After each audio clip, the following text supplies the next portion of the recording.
Hey guys! Welcome to my YouTube channel. I'm Charlene Baryoga, BSIT students of Southern Mindanao Colleges.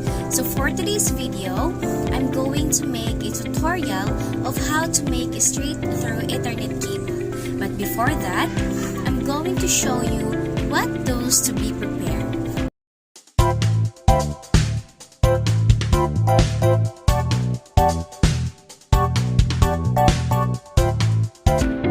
Tools to be prepared: wire stripper, UTP cable, RJ45, crimping tool, and LAN tester. So let's start. First thing first is you strip the UTP cable using wire stripper and then separate the wire and follow the color coding as what you've seen in the screen.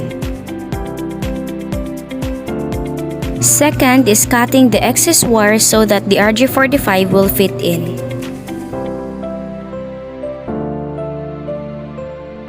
Third is inserting the wire to the RJ45. Make sure that it will fit before you crimp it. After inserting, you are going to crimp it using the crimping tool to lock your RJ45 to the UTP cable. One eternity later. And lastly, to know if your Ethernet cable will function, you will use the LAN tester for testing. It's a prank! And you did a great job. The do and don't. Cross power the cable at the 90-degree angle.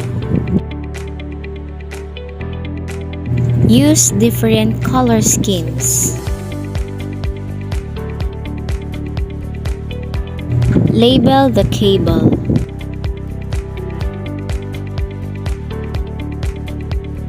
Use an effective wire management system. Purchase connectorized cable. Don't run the cable in unsafe locations.